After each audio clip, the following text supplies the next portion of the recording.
seberapa kaya John Elbert. Ya ratusan M lah. Awalnya agama Kristen. Dan kemudian mualafnya setelah di umur 2019 baru bulan Oktober. Ini. Ya hampir 5 tahun lah. Oh, itu maksudnya reasonnya kenapa tuh Bang kalau boleh tahu? Ini buat siapa tahu ada yang kepo juga nih. Karena saya menemukan kedamaian dalam Islam.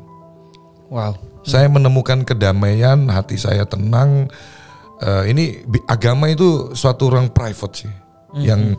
Yang susah dijelaskan dengan kata-kata. Tapi kalau ditanya secara luas, kenapa lu pilih Islam? Karena Islam yang sesungguhnya itu adalah Islam yang rahmatan lil alamin.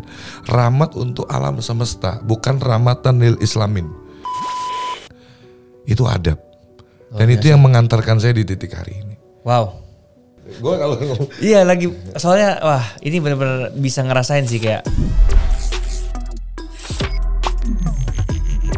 seberapa kaya Bang John? Itu udah pertanyaan yang orang udah tunggu-tunggu nih Bang.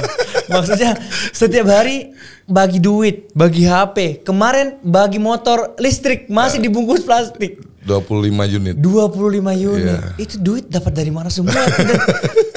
Gimana sih bagi-bagi terus nih Bang? Kerja lah. Masa ngepet, masa jalanin lilin bisa dapat duit. Itu gak mungkin lah. Tapi itu pastinya beneran dibagi-bagi memang pure dari hati ya pengen. Gak pernah ini sih hoax sih. Jadi real apa yang saya bagikan bilang dibagi ya pasti dibagi. Landasannya satu sih bro. Karena saya ini berangkat dari orang yang benar-benar susah. Jadi rasa empati saya itu tinggi ketika melihat seseorang yang bahkan mereka sampai jalan kaki, mau motor aja, mau jalan naik motor aja nggak punya, mau makan aja nggak punya. Jadi orang-orang yang terlahir dari background sangat sederhana, bahkan kalau saya bilang tuh miskin banget saya dulu tuh. Biasa punya rasa empati yang kita ini ketika melihat orang yang hidupnya susah, seketika detik itu kita kayak lagi tuker nasib di posisi dia.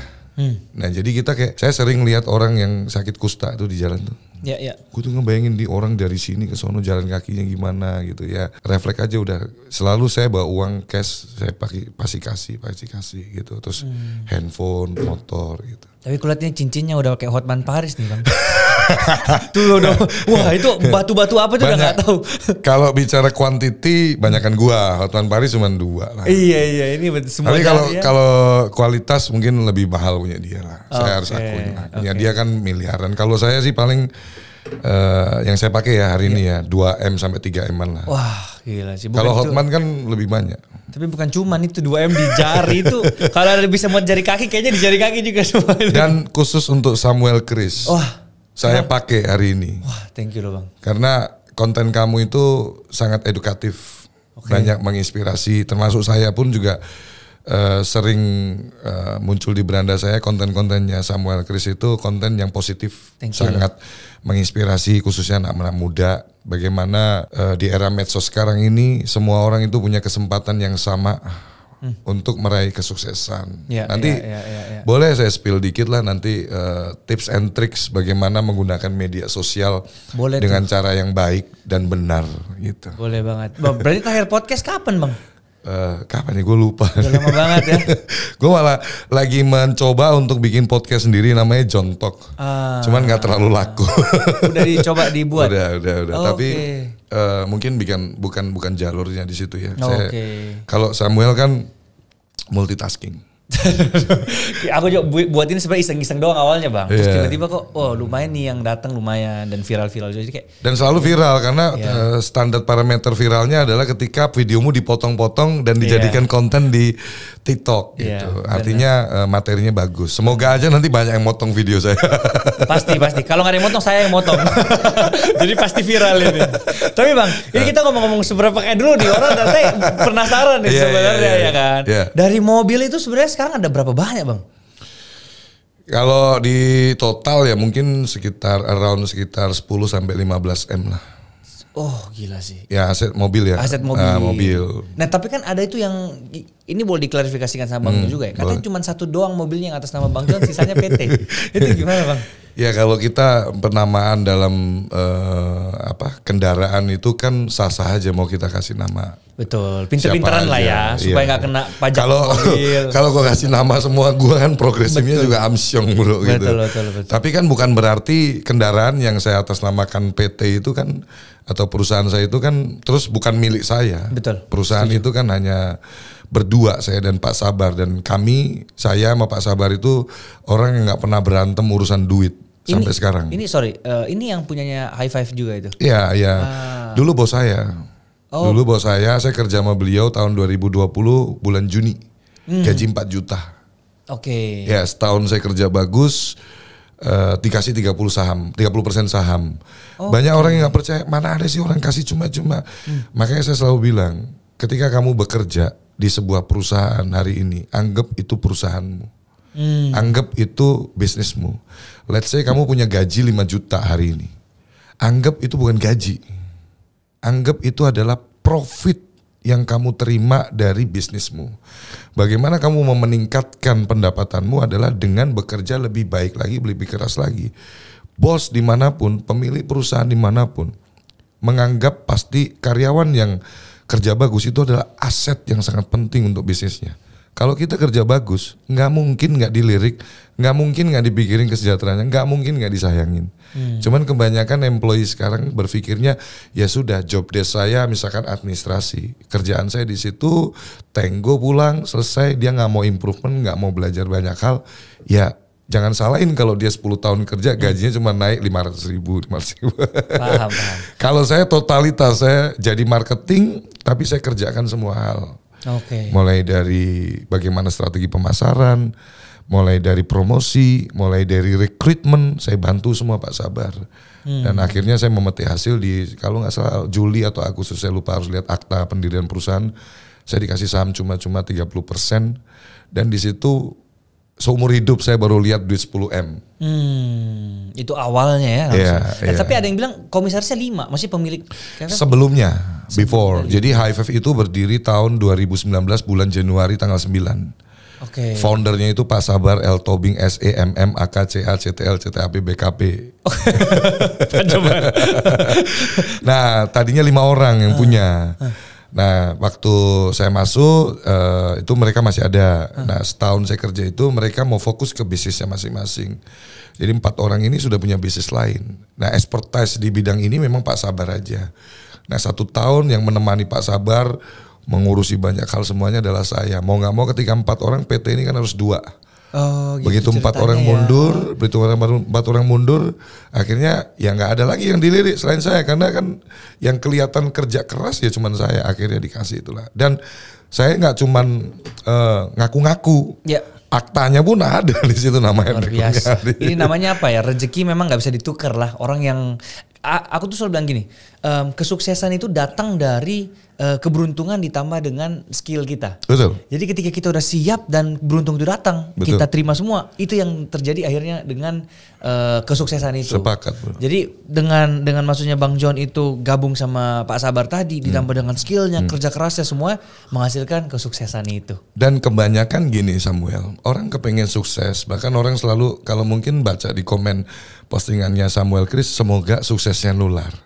Iya. Ini pemikiran yang sesat saya bilang. Karena sukses itu bukan sesuatu penyakit atau virus yang ketika kamu tempelan sama orang sukses dia akan nular. Sukses itu konsisten. Nggak bisa kamu meraih kesuksesan dengan cara tidak konsisten. Konsisten itu apa sih? Hari ini kamu semangat, besok lebih semangat, besoknya lagi lebih semangat, besoknya lagi lebih semangat. Jadi bar kesemangatannya itu bertambah terus, kayak dicas terus tiap hari.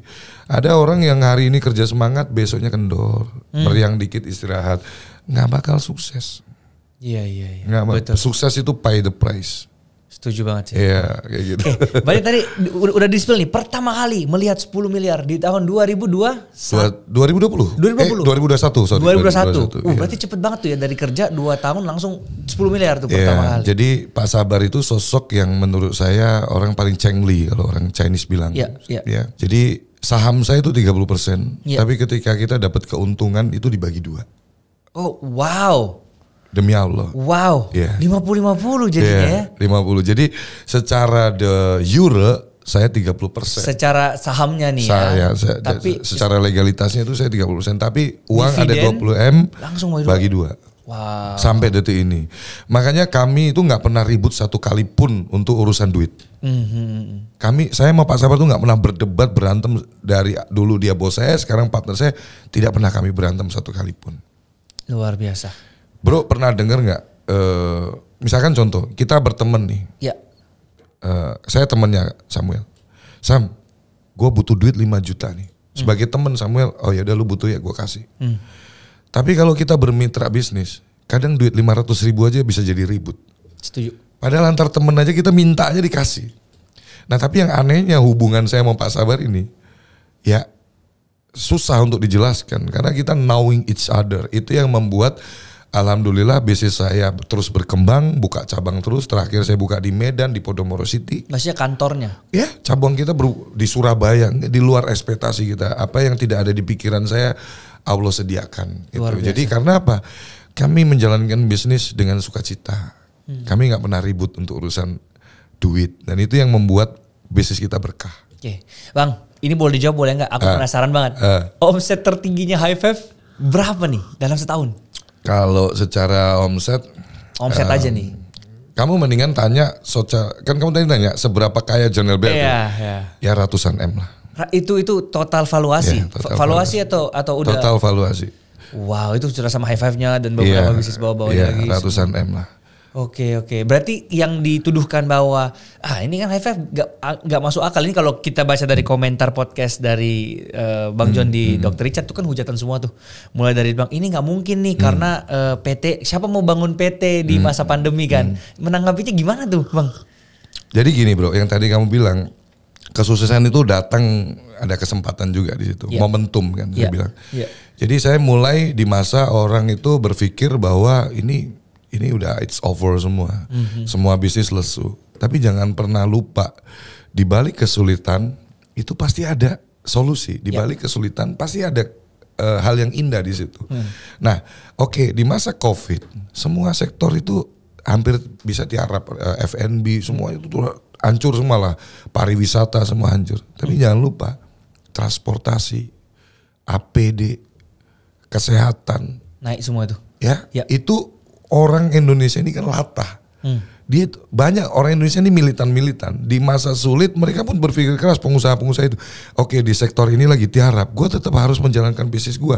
Akhirnya mereka alih bisnis, membuka legalitas usaha lagi baru, membuka bisnis baru lagi. Otomatis kan kita harus bikin PT. Nah, Anda percaya nggak? Di masa tersulit saya membangun perusahaan ini bersama Pak Sabar. Saya setiap hari broadcast di 500 kontak melalui LinkedIn.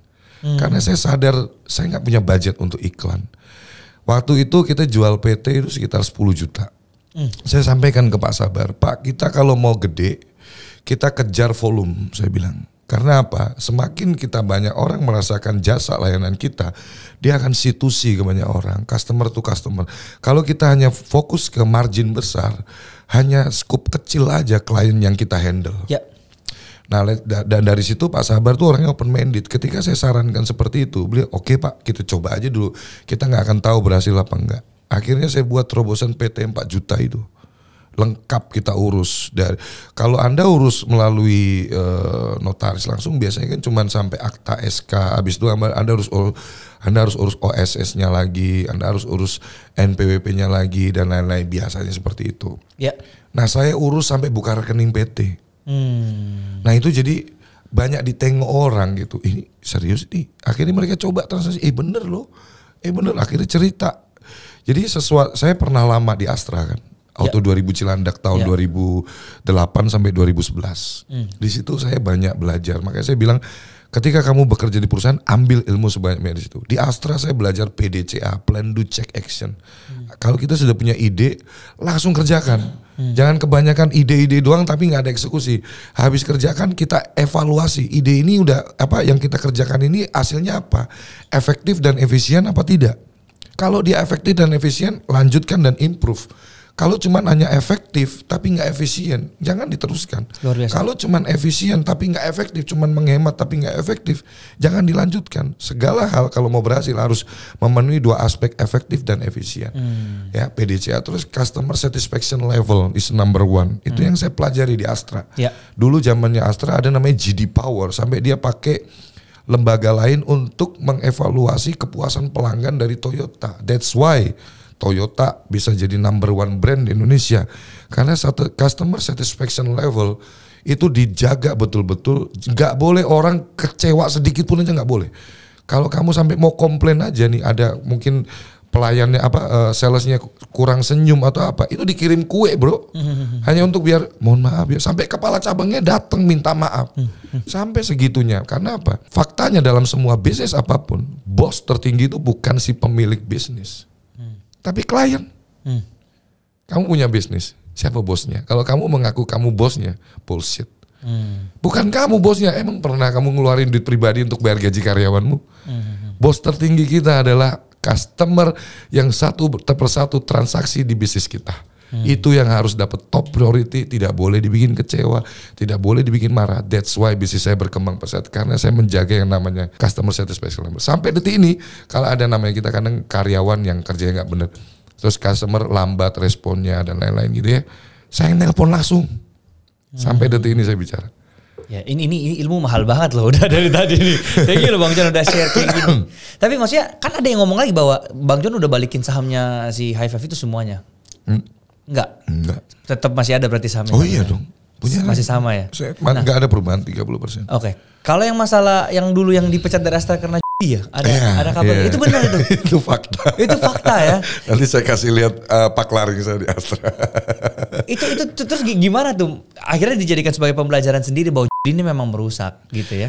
Samuel, saya pernah ngerasain punya uang puluhan juta, ratusan juta di tahun 2008-2011. Karena saya best marketingnya Auto 2000, Astra tahun 2009. Bisa dicek datanya. Henry Kurniadi, senior sales marketing. Jualan saya ratusan unit. 80%-nya fleet user, perusahaan-perusahaan, sisanya retail saya masih handle. Showroom saya di selatan. Itu ketemunya orang-orang yang tanda tangan 500 juta, 1M, tanda tangan 1M. Jadi orangnya, Henry, udah kamu ke rumah saya, ambil Yaris saya, tuker tambahin, saya jual ke Kemayoran. Saya dapat uang trade-in, saya dapat uang jualannya dia, refund asuransi. Zaman dulu belum ada OJK. Satu transaksi mobil saya bisa dapat jutaan sampai puluhan juta. Tapi duit jin dimakan setan. Jadi saya pakai buat ke tempat-tempat yang nggak bener. Terus ya makanya bener lagunya Bang Rhoma Irama kan, dia menjanjikan kemenangan. Saya kira saya dengan punya uang ini kan saya pengen melipat gandakan cepat dengan bermain. Betul. Dan faktanya adalah tidak ada orang pemain itu menang. Setuju. Bandar doang yang kaya. Betul. Saya itu zamannya liga-liga semua negara itu saya ikutin. Jadi kita nggak punya kehidupan. Habis sambil kerja aja kadang nih lagi briefing gitu kita ngebit tuh kurs jalan. Jadi nebak live kurs gitu, nebak berapa banyak golnya Liga Latvia, Azerbaijan, semua diikutin dan nggak ada menangnya. Nah sampai satu ketika karena kita udah bener-bener nggak punya duit, saya pun blacklist di semua bank karena dulu di Astra itu kan kita dapat langsung kartu kredit. Dari situ saya punya kartu kredit setumpuk. Terus jadi, dari satu buku itu dipakai. Iya jadi kita tarik tunai di Depok, di ITC, di mana kita tarik-tarikin tunai untuk main. Dan terakhir yang fatalnya adalah uang 5 juta itu untuk bayar asuransi Garda Auto klien saya malam, Pak cash aja Pak gitu kan. Nanti besok pagi udah pasti langsung saya store kok. Di Toyota itu kita nggak boleh Pak aneh-aneh, lapping itu pelanggaran berat Pak, pasti langsung dipecat. Gak mungkin lah Pak, karir saya selama ini saya pertaruhkan hanya untuk uang 5 juta. Ya bahasa sales lah. Akhirnya oh yaudah kasih tanda terima. Gak nunggu waktu lama, besok paginya langsung udah kena audit dari Garda Auto. Ya. Kepala cabang saya Pak Yudianto itu sangat kecewa, sangat nangis, sedih. Tapi dia orang baik, orang Surabaya itu. Dia bilang, Henry saya gak pecat kamu, tapi saya suruh kamu resign ya, karena saya udah gak bisa tolong kamu. Resign ini supaya kamu masih dapat paklaring, supaya kamu bisa terus melanjutkan hidup kamu. Dia bilang gitu. Kamu anak punya potensi, kamu hanya salah jalan. Pesan saya jangan sampai kamu mengulangi kesalahan yang sama lagi. Udah itu namanya Pak Yudianto. Luar biasa. Akhirnya sekarang udah lepas dari semua akhirnya sekarang udah. Hancur bro sebetulnya habis dari Astra itu bro. Langsung cari jalan lagi. Itu lebih parah daripada saya nggak pernah pakai ya. Tapi untuk teman-teman saya yang saya lihat orang yang candu-candu gitu ya. Saya melihat dia itu lebih addictive-nya lebih parah daripada. Setuju. Karena itu merasuk di hati, jiwa, pikiran kita ini kayak dihantui pengen balikin modal, pengen menang. Jadi ketika lepas dari itu kita nggak punya pekerjaan, otak kita tapi pengen main udah kayak orang gila bro. Betul. Barusan kan waktu beberapa bulan yang lalu kan aku pengen beli mobil bang, dan itu kan pindah-pindah showroom tuh mulai dari Honda, Toyota, Hyundai kan. Terus tiba-tiba ada salah satu sales yang bantuin aku pada saat itu tiba-tiba ngechat manajerku, bener-bener dalam minggu ini 2 hari yang lalu mungkin, Kak, dia bilang Joy kan, Kak Joy boleh nggak kalau aku datang ke podcastnya Sam, karena aku tuh sekarang lagi kasus dan minggu depan aku bakal dipenjara. Cuma kayak gitu, jadi sebelum masuk penjara pengen share dulu ke orang-orang bahwa itu separah itu gitu. Coba temuin saya, kasihin bro. Barangkali saya bisa bantu. Dia mungkin sudah kerugiannya miliar Joy ya. Dia itu tuh kombinasi mautnya pinjol dipakai makin selesai. Itu yang saya alamin dulu bro. Itu. Saya ini podcast ini nanti mungkin ditonton oleh banyak orang ya. Saya tuh nyelesain utang-utang saya, kartu kredit dan lain-lain itu 2021. Itu utangnya sampai berapa tuh? Hampir 600 juta bro. Gila. Hampir 600 juta. Hah? Sama-sama di auto 2000. Dia juga di auto 2000. Cilandak gue dulu auto 2000 Cilandak. Enggak, di Tangerang sini. Kalau dia auto 2000 Tangerang ya. BSD. Alam Sutra ya. Sama-sama sales tapi. Oh iya. Dia sales, Joy. Bukan. Oh orang ini yang tadi kasus. Oh iya. Jadi saya ngalamin di posisi itu. Dan setelah saya dikeluarkan dipaksa keluar dari Astra itu kayak neraka bro. Kita biasa kerja bro, kerja di Toyota itu kan dari pagi ketemu malam, full time lah pokoknya, mau nggak ada jam kerja, karena kitanya sendiri kalau jam kerja resminya ada, tapi secara kita etos kerjanya itu bener-bener perusahaan Jepang itu kan, jadi kayak etosnya tuh etos kerja Jepang yang cepat kayak gitu. Itu hancur dunia saya bro, dan disitulah 2012 itu saya masuk ke dunia burung. Nah ini menarik nih, dunia burung nih. Orang banyak yang nggak tahu, termasuk aku juga. Ini cuannya dari mana gimana tuh dunia burung? Dunia burung itu dunia yang hobi bro, dunia hobi. Di situ ada namanya satu kayak tenda begitu, itu ada 72 titik gitu. Sekarang 24. Kalau dulu 72 titik. Zaman burung lovebird itu masih harganya ratusan juta, bahkan ada yang miliaran yang warna-warna gitu. Tapi saya mainnya ke yang burung ekek, yang kek gitu. Jadi awal mulanya bukan dari lovebird, sebenarnya kenari. Jadi saya iseng-iseng karena saya suka melihara binatang dan mampunya waktu itu punya burung kenari, saya pelihara, tuh saya main ke arena lomba burung di Tangerang. Di situ lihat lama-lama, gue coba nanya deh, boleh nggak gue kerja apa aja di sini. Akhirnya dikasih kesempatan tuh, coba bantu-bantu jadi kru, ngerakit piala dulu. Uangnya kita bisa pakai untuk modal tiket lomba burung. Jadi lomba burung itu sebetulnya fun fact-nya adalah di arena lomba burung itu lebih banyak bos besarnya. Oh. Fun fact-nya di situ. Lomba burung itu bukan yang kayak sabung ayam kan, tapi terbang. Dia diadu bukan dipakai kandang-kandang terus ditaruh di ini kan, dibeli tiket, dan tiketnya tuh nggak, harganya bisa sampai mulai dari terkecil 50.000, 25.000, bisa sampai puluhan juta, 25 juta satu kali tiket. Kalau kalah ya udah jong. Maksudnya itu juga termasuk berarti ya? Aku nggak tahu ya kalau bilang dia apa enggak, cuman lomba burung itu kan mengasah skill suara burung kita, itu butuh effort. Oh maksudnya yang lebih merdu iya, suaranya. Yang variasi lagunya yang lebih banyak. Mana saya contoh murai batu itu kalau dia bersuara suara asli murai batu nggak menang. Tapi kalau murai batu suaranya cililin, suaranya kenari, suaranya kapas tembak, suaranya lovebird, itu yang rapet, durasi panjang-panjang, itu yang menang. Oh itu dilatih semua tuh berarti? Dilatih, dimasterin. Yang saya bilang tadi, fun fact-nya banyak kan orang-orang kaya, burung murai batu itu harganya bisa 2M, 2 miliar. Gila ya. Kalau hari ini dia beli, besok mati atau lepas ya sudah. Waduh. Oh iya dong, kan nyawa bro. Waduh iya sih. Isinya orang-orang berduit semua, tapi waktu itu saya di level yang orang paling gak punya duit. Bahkan saya pernah ngerasain, saya di beberapa podcast saya sampaikan, pernah gak kamu ngerasain dalam hidup kamu diludahin riak hijau itu ke muka? Saya ngerasain bro, saya ngerasain. Itu sakit. Ya itu sakit dan kita nggak bisa ngelawan. Karena apa? Kita sadar kita orang nggak punya. Saya itu berangkat dari keluarga yang sangat sederhana di Sayung, Demak. Papa saya cuma pengepul kardus. Mama saya bungkusin abu gosok, jualan apa aja. Kami makan telur dibagi 5, kak saya 3 bersaudara. Kadang nggak ada telur kita taburin garam di situ. Makanya sampai sekarang saya kalau makan di mall, diajakin meeting di mall paling nggak bisa. Karena apa? Bingung ngelihat menunya tulisan semua. Saya lebih seneng kalau diajakin meeting orang di warteg tinggal touchscreen gitu. Dan rasanya lebih cocok di lidah saya. Jadi kami benar-benar, saya itu berangkat dari susah banget. Waktu itu benar-benar saya ngelakukan kesalahan sama teman saya. Muka saya tuh diludahin riak hijau tuh yang saya, ya udah saya hapus gini aja. Baunya ampun. Saya nggak bisa apa-apa. Ya makanya sampai sekarang saya terbiasa untuk minum kopi, saya itu nggak pernah berubah. Kopi ini ya? Iya, kopi kapal api hitam aja. Oh. Dan iya. Gelasnya itu saya nggak pernah mau gelas yang pakai Tupperware apa yang bagus-bagus. Saya Starbucks mual bro, jujur aja. Oh. Kopi saya ini aja. Karena apa?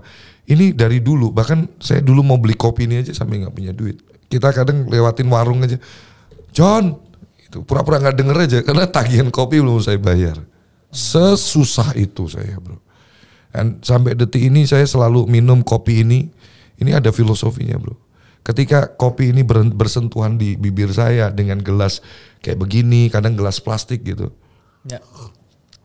Ini mengingatkan saya untuk terus jadi pribadi yang rendah hati. Kan dulu pernah susah loh. Di kantor saya, kalau kamu datang ke kantor saya, foto-foto saya zaman susah di situ. Di ruang tamu rumah saya, kalau kamu datang ke rumah tamu saya, halaman begitu datang ke pintu depan, masuk ruang tamu, foto-foto saya zaman susah. Kenapa sih? Manusia itu harus punya cermin terus. Manusia itu harus bercermin setiap saat. Supaya jangan jadi pribadi yang angkuh. Jangan menjadi pribadi yang lupa diri. Dulu lu siapa? Ya. Wah, kamu harus bisa menghargai orang dulu. Karena orang lain gak punya kewajiban untuk menghargai kamu. Kamu mau gak saya suruh menghormatin saya? Enggak juga sih. Apa kewajiban kamu? Iya. Tapi kalau saya harus menghormati kamu dulu kan. Itu adab. Dan biasa. itu yang mengantarkan saya di titik hari ini. Wow. Oke. Wah. Wah luar biasa. Aku juga belajar banyak banget sih. Bang ini untuk tisu mungkin atau? Gitu. Gue kalau iya lagi soalnya wah ini benar-benar bisa ngerasain sih kayak wah gimana perjuangannya dulu ya. Cuman Bang ini aku nggak tahu udah pernah dibahas di tempat lain atau di mana. Cuman aku penasaran aja sih kan Bang John ini mualaf ya? Mualaf alhamdulillah. Ya. Bang John maksudnya Chinese atau keturunan apa ya? Iya papa saya tuh dari engkong saya tuh dari Guangzhou asli nggak bisa ngomong Indonesia. Papanya mama saya. Oke. Ya, jadi ada keturunan lah Chinese ya. Oke. Semarang, Chinese Semarang. Berarti awalnya agama Kristen? Kristen. Dan kemudian mualafnya setelah di umur 2019 baru bulan banget Oktober. Ini. Iya, hampir 5 tahun lah. Oh, itu maksudnya reasonnya kenapa tuh Bang kalau boleh tahu? Ini buat siapa tahu ada yang kepo juga nih. Jadi dari kecil saya ada di lingkungan hampir 100% tuh muslim di Sayung, Pondok Raden Bata. Oke. Dari kecil sebenarnya teman saya itu banyak kan muslim. Saya terbiasa nongkrong di masjid, tarawih semuanya. Ya, assalamualaikum, alhamdulillah, Allahu Akbar itu dari kecil. Iya. Ya, padahal keluarga saya itu Kristennya tuh luar biasa. Sampai sekarang papa mama saya itu masih Kristen. Oke. Pelayanan di gereja. Oke. Anaknya 3 tapi Islam semua. Oh. Mualaf semua. Oke. Tapi orang tua saya itu orang yang sangat apa ya? Nggak membeda-bedakan agama di mata orang tua saya. Semua agama itu baik, yang jelek itu manusianya. Jadi kalaupun memang kamu udah dewasa, pilihanmu itu nggak apa-apa. Ya kalau boleh dibilang alasannya apa? Karena saya menemukan kedamaian dalam Islam. Wow. Saya menemukan kedamaian, hati saya tenang. Ini agama itu suatu ruang private sih, yang susah dijelaskan dengan kata-kata. Tapi kalau ditanya secara luas. Kenapa lu pilih Islam? Karena Islam yang sesungguhnya itu adalah Islam yang rahmatan lil alamin. Rahmat untuk alam semesta, bukan rahmatan lil islamin. Kenapa bisa sampaikan seperti itu? Banyak orang berpikir Islam kok ada yang begini, ada yang itu bukan Islam. Ajaran Islam yang sebenarnya itu adalah penuh cinta damai. Bunuh semut aja dosa di agama Islam. Dan pemandangan Islam yang saya lihat dari kecil bro, adalah Islam yang rahmatan lil alamin. Ketika orang tua saya Natalan, Pak Haji, Pak Ustadz itu datang ke rumah saya. Bu Yoel, selamat Natal. Bahkan masak-masak makan di rumah saya gitu. Gantian ketika Idul Fitri tiba, mama saya itu pagi udah gak ada di rumah. Lagi masak di dapur tetangga untuk masak opor dan lain-lain. Luar biasa. Jadi benar-benar tidak ada pengkontak-kontakan, nggak boleh ngucapin ini. Pemandangan Islam yang saya lihat yang seperti itu, yang sejuk, yang saling toleransi, yang saling menghargai. Nah, ketika saya berpuluh-puluh tahun ketika saya pindah ke Jakarta itu memang udah saya nggak pernah ke gereja lagi.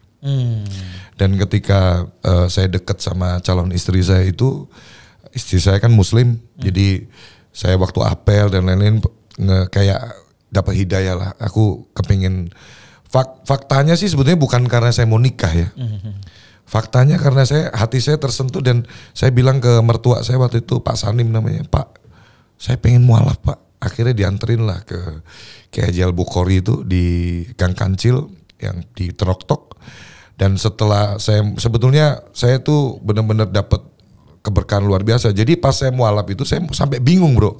Nanya ke Pak Habibnya itu, saya tanya, Pak Kiai Haji, ini saya mualaf saya harus bayar apa? Saya nggak punya duit. Antum salah. Kalau antum mau masuk sebagai Islam, justru antum yang saya kasih, dari saya ngasih baju dan lain-lain. Akhirnya kan dikasih peci, dikasih baju koko gitu kan. Nah begitu saya syahadat, itu setelah saya berhenti ngucapin kalimat syahadat itu, pintu gerbang pondok pesantren itu terbuka tanpa janjian demi Allah. Tanpa janjian tiba-tiba ada keluarga bawa dua kambing untuk nasi kebuli.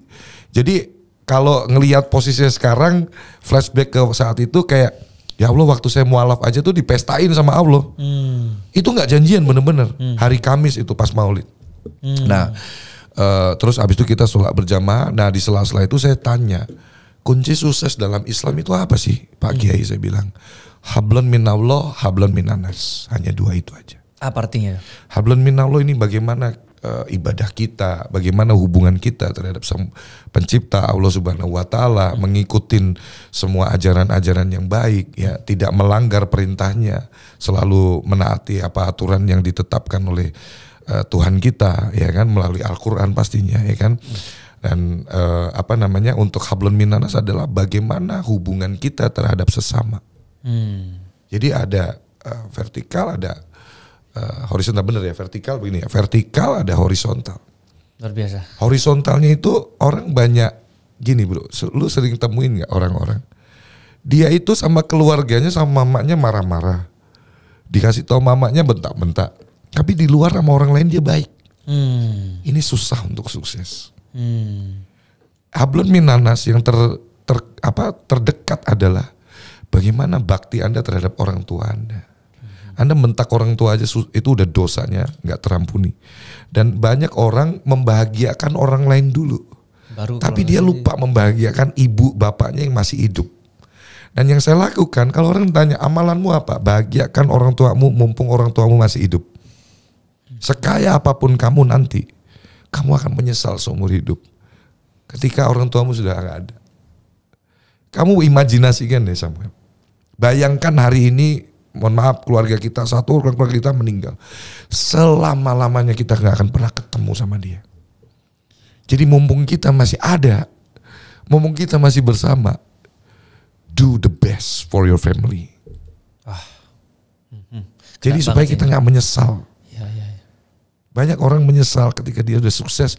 Aduh, gue dulu mau mama gue pernah pengen beli cincin aja, ya ampun, aku nggak bisa, aku nggak kasih. Aku tadi lagi sibuk. Mama aku pengen naik mobil aja, nggak aku beliin.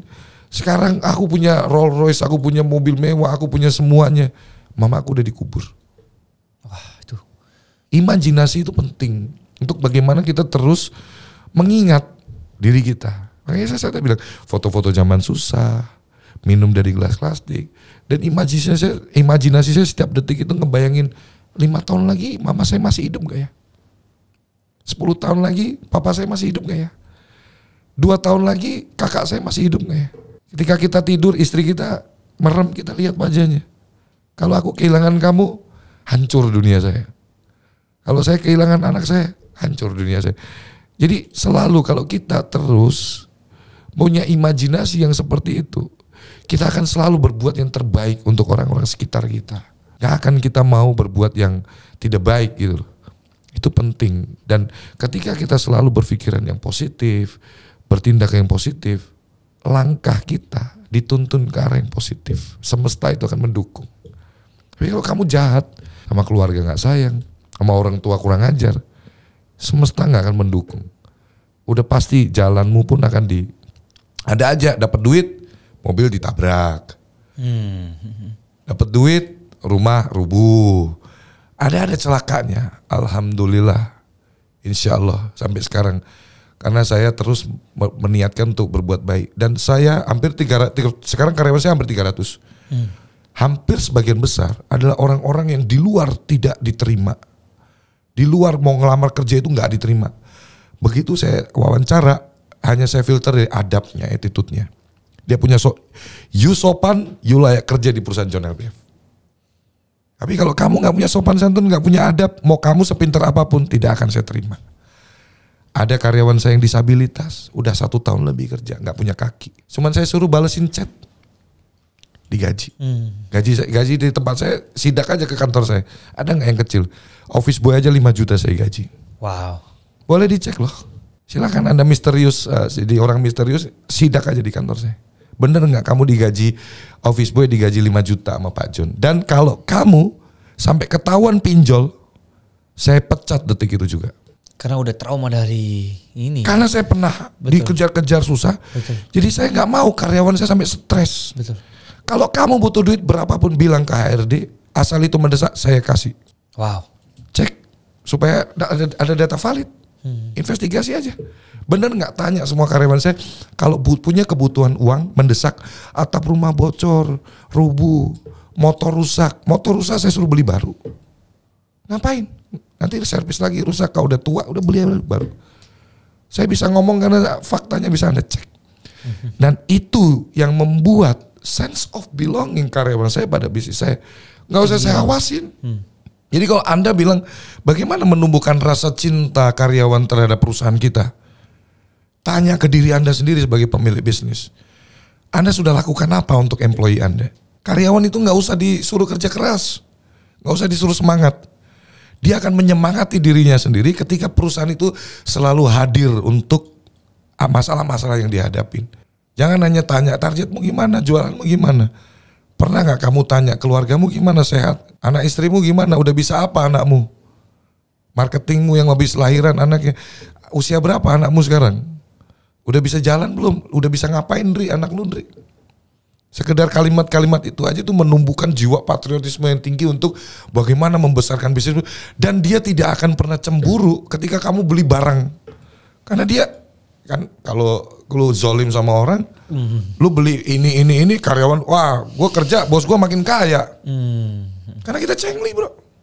Jadi pertanyaannya kalau ada bertanya ke saya, Bang John, perusahaan harus sayang dulu sama karyawan atau karyawan harus sayang dulu sama perusahaan? Ini pertanyaan bodoh saya bilang. Karyawan itu siapa suruh sayang sama perusahaan lo? Ya dong. Yang punya perusahaan siapa? Kita kan? Masa orang tiba-tiba lu terima, kamu harus sayang ya sama perusahaan ini. Omong kosong itu. Ya kamu yang punya perusahaan, sayangilah perusahaanmu dengan cara apa? Salah satunya, Anda memanusiakan manusia yang bekerja di tempatmu. Kalau lu manusiakan dia, gak usah disuruh semangat, dia akan semangat. Saya garansi itu. Dan itu yang membuat bisnis Anda akan sustain. Gak akan berpikir dia untuk curang, gak akan dia mau nyolong. Karyawan saya tuh tahu modal saya berapa. Nanti saya kasih lihat. Saya bisa bicara fakta dan nanti Anda konfirmasi. Saya bisa kasih lihat chatnya. Pak, untuk modalnya segini, Susi jualnya segini. Kan aneh bro. Dia pun ada kontak, dia mau transaksi langsung ke situ bisa bro.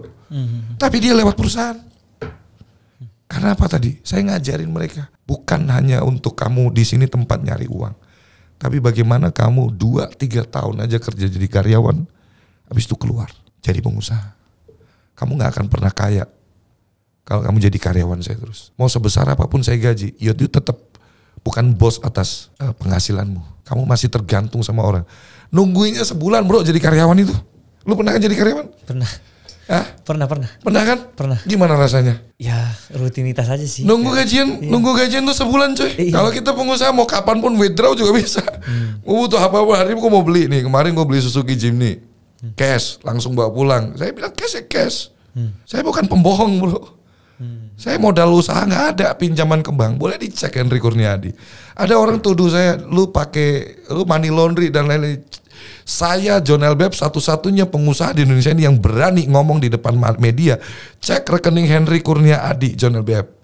Henry Kurniadi nama asli saya kan. Kalau ada 1 rupiah pun uang titipan dari koruptor, money laundry apa segala macam, mau apain, miskinin, penjarain, mau mutilasi gue juga silakan. Berarti yang kemarin tuduhan penipuan 1,8 M itu duit receh bro. Aku punya lah bro kalau di 1,8. Masa nih ngapain buat tipu ya? Ya iyalah bro, tangan gue aja hampir 3 M kok bro. Ini bukan sombong loh ya. Cuman kan tuduhan. Cuman untuk orang yang gak jelas ya kita harus sombongin bro. Ada waktunya kita sombong untuk orang-orang yang, saya itu orang yang paling gak suka punya musuh. Faktanya itu. Gak mau bro. Kita hidup tuh, saya tuh makanya begitu Pak Prabowo menang nih gue seneng nih. Insya Allah menang ya. Semoga aja real quick count-nya nih ya. Karena beliau itu panutan saya. 1000 kawan terlalu sedikit. 1 musuh terlalu banyak. Wah ya. Itu saya pegang. Prajurit punya power, duit banyak. Statementnya seperti itu loh. Panutan saya itu Prabowo Subianto. Saya pun sama. Saya itu gak mau punya musuh. Tapi kalau musuh datang dan urusan harga diri sudah diinjak. Sekarang lagi sidang nunggu vonis. Saya penjarain pengacara itu. Tunggu hasil ya? Tunggu hasil, ketok palu. Sudah hampir 4 bulan dia ditahan. Di Polda Metro ditahan, di Kejaksaan ditahan, dan sekarang sambil nunggu proses sidang dia ditahan di kalau nggak salah Rutan Salemba. Karena pencemaran nama baik gitu? No, itu dia kenanya pasal dugaan illegal akses, pasal Undang-Undang ITE tahun nomor 32 dan penyebaran informasi pribadi ke ranah publik sama 27 ayat 3 tentang ijazah Pak Sabar tuh kayak diduga-duga itu nggak bener meraihnya dan lain-lain. Itu kenanya di situ bro. Bahaya sih. Ancamannya 10 tahun. Wow. Itu dia lawyer loh. Dia maksudnya dia orang yang paham hukum, tapi dia bisa melakukan dugaan ya.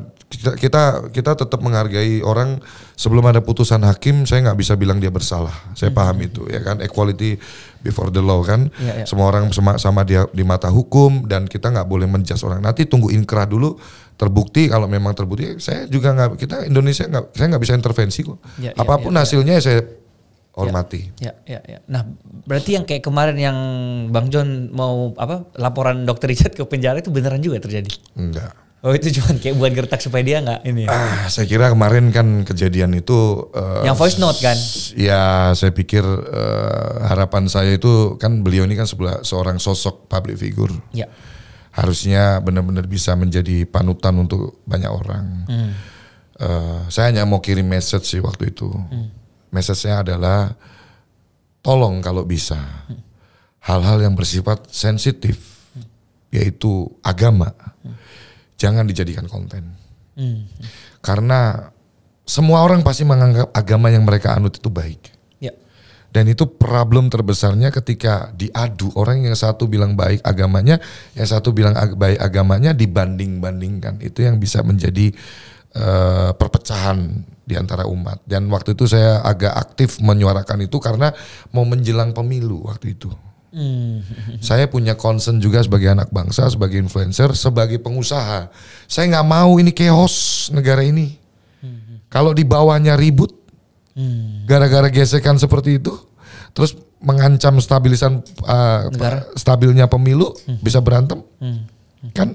Saya juga rugi bro sebagai pengusaha. Iya. Jadi saya menyuarakan itu untuk mengamankan kita semua. Tapi syukur alhamdulillah kan pemilu kita damai. Ya. Tidak ada. Ya, ini keren, pemilu paling keren. Iya. Pemilu paling keren saya bilang nggak ada tuh zaman dulu kan ada isu-isu ini ras, suku, agama dan lain. Nggak ada bro. Yang kali ini ya. Paling gesekannya joget-joget doang kayak gitu-gitu doang.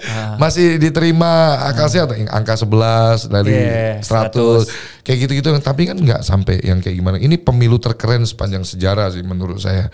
Dan kalau kamu tanya nggak lapor, ya concern saya hanya takut statementnya dia waktu itu Elia Meren dan lain-lain diundang ke polisi itu takutnya jadi gaduh. Tapi faktanya enggak, ya sudahlah. Oke, berarti kalau masalah pribadi sama Dr. Richard nggak ada sebenarnya. Fakta yang sebenarnya adalah saya itu pernah diundang loh ke podcast dia loh. Yes. Yes. Dan saya sangat respect sama Dr. Richard itu. Sebetulnya fakta. Ini masih belum ada yang tahu nih kan. Pertama kali ngomong sini. Fakta ya. Ya kamu tanya ya saya jawab. Kan, karena selama ini belum pernah ada yang tanya sama saya. Terus? Fakta sebenarnya saya respect sama beliau. Orang yang struggle juga menurut saya. Karena faktanya ya ada kemiripan lah antara saya dengan Richard Lee. Iya. Orang yang benar kemirip, bukan saya mau nyamain dengan dia ya. Iya. Ada satu sikap mentalnya, dia orang yang tangguh juga. Dari 2021 dia kena masalah hukum, akhirnya dibebaskan, orang bisa cepet recovery, ya dalam waktu 2-3 tahun juga kan dia terhitungnya. Jadi mirip-miripnya di situ. John LBF 2019 masih nganggur, 2020 baru kerja, recovery-nya juga cepet karena kita aktif main di media sosial, ya terus viral dan lain-lain gitu. Nah ini kita tutup dengan pertanyaan terakhir deh. Seberapa yang udah dibahas di awal tadi, kekuatan media sosial ini gimana caranya kita biar bisa sukses dalam memanfaatkan media sosial? Jadi gini bro, yes, media sosial ini adalah karunia terbesar Tuhan Sang Pencipta untuk manusia saat ini. Banyak banget orang-orang yang Anda pasti setuju dengan statement saya. Beberapa tahun lalu orang ini nggak dikenal. Setuju. Tiba-tiba dia bisa dikenal dari cuman viral di TikTok misalkan. Karena yang lagi happening sekarang TikTok. Ya. Media sosial ini adalah alat yang benar-benar sangat efektif untuk kita men-scale up diri kita. Kenapa saya bilang? Ketika Anda populer, ketika Anda terkenal dan disukai orang banyak yang follow Anda, you jualan apapun laku. Betul. Ini faktanya. Betul. Itu yang dilakukan oleh John LBF dan public figure lainnya. Ya, jadi kenapa kamu nggak menggunakan media sosial ini untuk berkarya? Saya kasih tahu ke bro, sampai detik ini saya bicara sama bro, saya itu konsep konten dari saya sendiri, ngedit sendiri, posting sendiri, balas komen sendiri, nyalin tautan itu sendiri semuanya. Terus saya mirrorkan ke Instagram, saya nyusun caption saya selalu berubah, saya ketik sendiri, karena saya cinta. Dan Anda harus tahu, dalam algoritma media sosial ini, sebetulnya Anda kalau mau posting, jam berapa, videonya seperti apa, ya Anda sesuaikan aja dengan kebiasaan kalian. Dan Anda harus sadar betul, ini tips buat pemula yang lagi mau main media sosial. Anda harus sadar Anda di negara apa. Anda tinggal di negara ini, Anda harus pahami dulu behavior orang. Behavior orang sini, kepo, begitu lahir, ditanya punya sifat apa, kepo. Jadi Anda harus bikin konten yang bisa membuat orang kepo. That's why highlights itu penting dalam sebuah karya. Highlights, karena saya bisa ngomong karena saya mengalami sendiri. 0 sampai 10 detik awal videomu tidak ditonton orang, hanya di skip, itu nggak jadi satu view. Platform media sosial TikTok contohnya, dia punya kepentingan ketika orang baru upload video, ya orang ini nonton nggak cuma 10 detik sampai selesai. Robot TikTok algoritmanya dia akan sebar ke semua pengguna karena ini menurut dia ini konten yang sangat, makanan yang sangat disukai oleh banyak orang. Dia terus sebar ke beranda orang. Nah, jadilah yang namanya FYP. Hashtag itu tidak mempengaruhi FYP. Faktanya apa? Anda lihat aja konten-konten orang nggak pakai hashtag pun FYP. Hashtag itu hanya untuk menempatkan konten Anda di keranjang mana. Bukan untuk membuat si konten Anda ini FYP. Bagaimana membuat konten ini viral? Anda harus membuat 0 sampai 10 detik itu menarik. Baru itu akan jadi video yang viral. Dan yang kedua, tidak bisa membuat konten itu meskipun highlight sudah bagus, tapi you nggak konsisten. Makanya saya selalu sampaikan ke tim saya, Pak, bikin konten berapa banyak? Sebanyak berapapun kamu mampu. Karena apa? Kamu tidak akan pernah tahu video mana yang akan mengantarkan kamu di titik sukses kamu. Dan ketika kamu buang umpan, makanya kan di Instagram namanya kan feed, makanan umpan. Kamu lempar umpan itu sebanyak-banyaknya. Kamu nggak akan tahu umpan mana yang akan disukai oleh publik.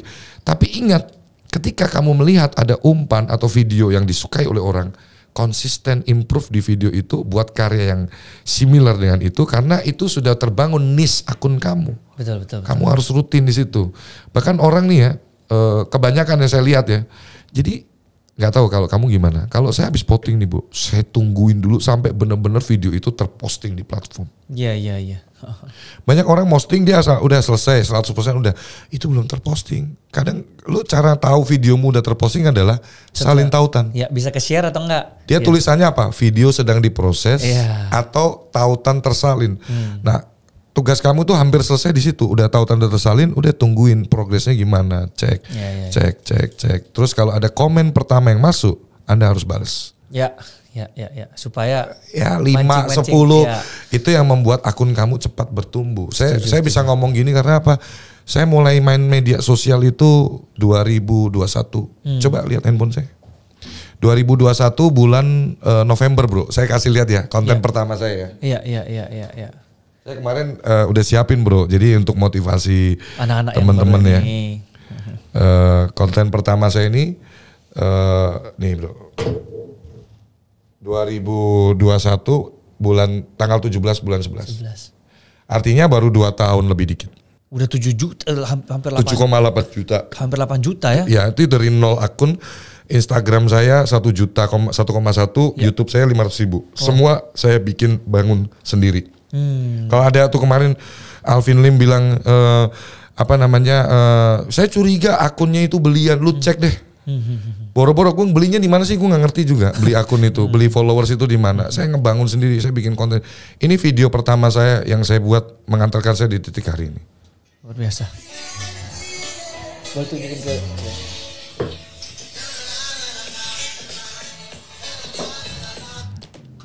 Ini saya kan yang tadi saya bilang tuh dapat duit 10M. Terus saya taruh handphonenya di ujung sana. Terus saya jalan. Jadi videoin sendiri. Ini kan makanya ekspresi saya kan jalan nih kan. Nih. Ini kan saya habis naruh handphone nih. Saya habis naruh handphone nih. Ekspresi gua lihat proposal kontrak 10 miliar di meja sudah disetujui. Jadi gua taruh handphone gua on terus gua jalan. Ngelihat proposal kontraknya. Terus udah joget gitu doang. Karena ini sound yang waktu itu lagi viral di tahun itu. Nah, jadi konten yang bagus adalah konten yang bisa membuat netizenmu berdebat di kolom komentar. Jadi kalau lo buat konten, pastikan itu akan jadi perdebatan. Harapannya sih perdebatan positif ya. Iya. Nah, gitu. Oke, luar biasa sih Bang. Anyway, karena maksudnya Bang John udah masuk ke media sosial ya, itu juga merupakan salah satu misiku di dalam hidup, gimana membantu ekonomi Indonesia melalui menciptakan banyak konten kreator, Bang. Jadi ini aku menciptakan sebuah platform yang dari tadi putar-putar namanya Sifluencer. Ini kita mengajar bener-bener dari nol banget sampai berhasil jadi konten kreator. Keren. Dari 2 bulan itu Bang, udah ada sekitar 4 orang yang udah nyampe 100.000 followers. Gila. Jadi 2 bulan 4 orang, terus sekarang kurang lebih sekitar 10 orang yang udah di atas 10.000 dan benar-benar kemarin baru batch 2 start, dalam 2 minggu ada muridku udah nambah 30.000 followers. Wow. Itu dari segala jenis konten kita ajarkan. Jadi dari personal branding, editing dan lain sebagainya. Jadi kamu benar-benar dari pemula yang nggak ngerti apa-apa pun, ngomong pun susah di depan kamera, kamu ajarin. Kita ajar cara ngomongnya, kita editingnya. Bahkan sampai dia berhasil punya followers 100.000. Betul, karena itu ada konsultasinya juga. Cuman ini bukan jualan karena kita juga udah sold out sampai Mei. Bukan jualan. Jadi padahal gue mau masukin tuh karyawan gue. Kalau ini bisa. Batch selanjutnya bisa. Batch selanjutnya langsung kita nggak usah interview kalau Bang John. Kalian kan harus interview. Karena yang daftar ini 3.000 orang Bang. Dan yang kita terima cuma 50. Karena keterbatasan. Jadi benar-benar kita maksudnya benar-benar kita seleksi lah. Nah kayak gitu lah. Cuman mungkin di Mei itu bakal ada open untuk kelas yang unlimited, dimana buat lebih banyak orang lagi lah. Karena visi kita itu kayak begitu orang yang ngajar kamu sendiri. Aku untuk sampai sana aku sendiri. Berarti harus benar-benar ikutan ini. Jadi, ada yang intensif juga. Ada intensif. Jadi 2 sekarang. Yang intensif itu yang 50 orang doang. Tapi yang di Mei nanti bakal ada yang buat 200-300 orang ini biar lebih banyak lagi lah. Karena gini sih Bang, menurutku ya, betul yang Bang John bilang tadi. Hidup orang itu berubah ketika udah punya followers yang banyak. Aku pun sama, Dr. Richard pun sama. Kita nggak bisa menutup kemungkinan bahwa karena gua gitu. Tapi enggak, bisnis itu jalan karena udah punya pasar, udah kita bangun ini. Kita ngomong apa? Uang itu opportunity datang-datang sendiri gitu loh. Citranya itu sih. Makanya kan saya bilang nih, saya pakai perhiasan banyak begini. Saya harus luruskan di sini. Gak ada mau niat sombong. Saya tuh orang yang sangat percaya bahwa tidak ada yang bisa saya bawa mati. Hanya selembar kain kafan. Tapi bagaimana kita memotivasi orang kalau nggak kita tunjukin pencapaian kita? Betul. Tujuan saya hanya di situ teman-teman. Jadi jangan pernah skeptis melihat dan lain-lain. Loh, aku nih pernah susah banget. Dan sekarang ketika gue bisa beli mobil Land Cruiser saya 3,6 M loh. Iya. BMW saya bisa beli mobil, ada mobil baru keluar Suzuki Jimny saya beli. Apapun yang kita inginkan ini, kita standarnya berarti kalau sekarang ya kita udah sukses ya, beli barang apapun tuh nggak ada kita ngeliat bandrol harganya. Ke mall apa lihat baju apa segala macam, kaos 8 juta, 10 juta, nggak ngeliat harganya. Oh, gue suka, gue beli. Ya. Nah, tujuan saya ke situ. Banyak anak-anak kita sekarang ini yang selalu skeptis memandang kehidupan bahwa sukses itu cuman miliknya orang-orang yang pendidikan tinggi. Saya lulusan SMA sampai sekarang. Sukses itu hanya miliknya anak-anak orang kaya yang bapaknya udah punya harta kaya. Orang tua saya nggak mampu. Saya hanya menghancurkan kebuntuan di pikiran generasi kita ini bahwa sukses adalah hak semua orang. Asal kamu mau bersungguh-sungguh mengejar, membayar harga, konsisten. Dan sukses itu adalah jabatan yang sangat terhormat. Jadi jangan diraih dengan cara yang tidak elegan, bahkan cara kotor. Jangan mencuri, jangan menipu, jangan menyakiti orang, jangan merugikan orang lain. Karena apa tadi saya bilang, sukses adalah jabatan terhormat. Raihlah dengan cara yang elegan.